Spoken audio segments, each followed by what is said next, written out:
What's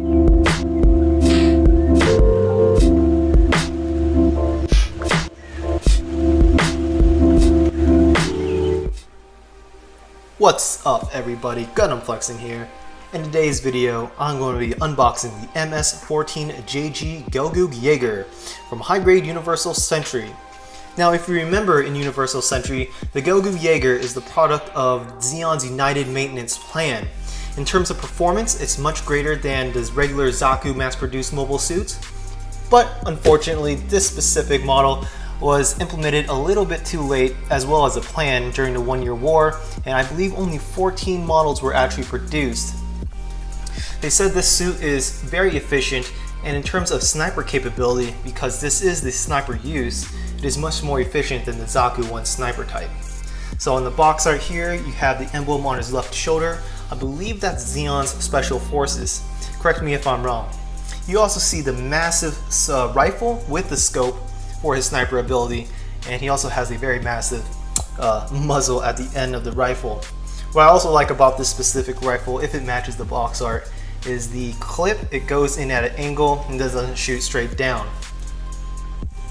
Now if we were to look at the side of the box, this is the completed kit, so you are going to get transparent decals looking at the 523 on his chest.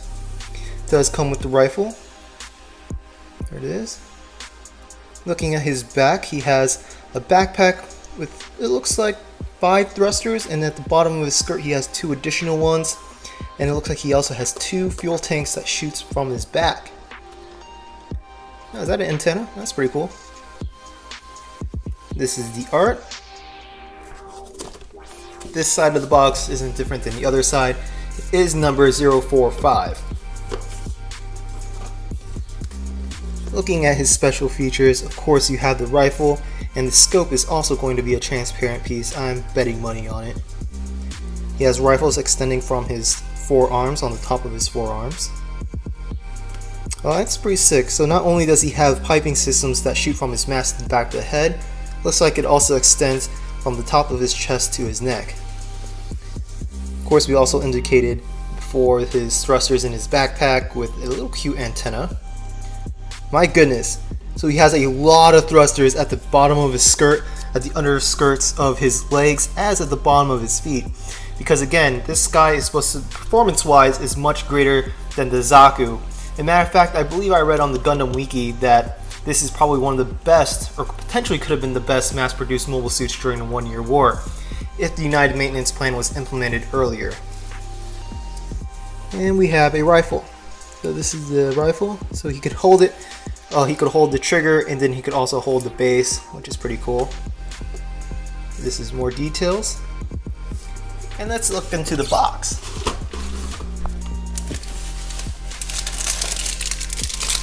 So this is the first bag, and it only has one runner to include the, or not including the PC caps. These are the PC caps. And we have some pieces here. That's going to be his skirt. The dark, I'd say dark rose red is most likely some of his body parts, like his chest and his back. We also have the light pink, or dark reddish pink, rose color red of his helmet. There it is. We have a second bag with 2 runners. This is most likely his outer limbs. So here we have the legs for his skirts, his leg pieces here, and we also have the feet pieces. His shoulder pieces are right here, leg pieces there, a couple pieces for the arms and the waist. And let's see, the last bag is primarily gray. And here we have the decals, so you see the 523, it's upside down. And the black, I'm not really sure what that is. That might actually be his, the back for his face, his mask. It looks like his mono eye is probably going to be a separate piece, which would be pretty sick. Here we see his fuel tanks that goes shooting from the back. Some other internal joint pieces. We see his hands right in the center. Internal, okay, those are going to be his exhaust or thrusters. Other internal pieces, I'm assuming. A lot of thrusters. And that's it. Just 3 bags. Let's look at the pamphlet. So again, this is a completed kit, what we saw on the front. There it is. Also, it looks like he has machine guns in his head too. There are some of the schematics of this specific model. Oh, he has a beam machine gun. Oh, that's interesting, because they gave him a clip. I thought it was actually firing rounds. Opening it up, we have this page again we saw on the side of the box art. He has a lot of thrusters for fast mobility. Completed kit. Talks about his machine gun in his head. All the way around. All the way around. So everything we saw on the side of the box. This is some art. So you see the Dom. Some more art. And let's see how many runners. So we really have 4 runners and the PC caps, which isn't bad at all. The instruction is very clear, very big pictures.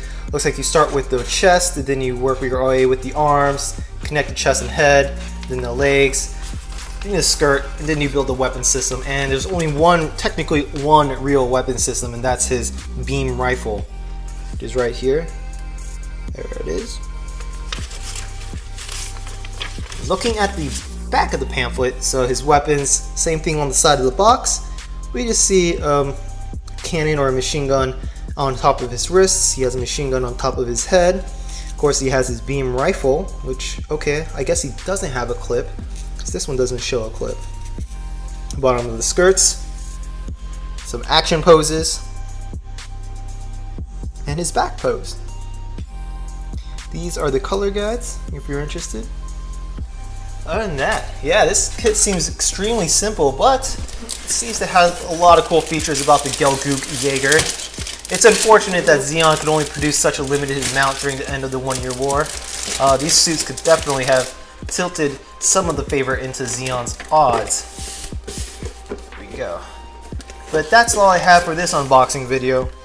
If you have any questions or comments, post them down in the section below. Again, I appreciate you all for watching, and my speed build video will be following up soon. Alright guys, hope you have a good one. Peace.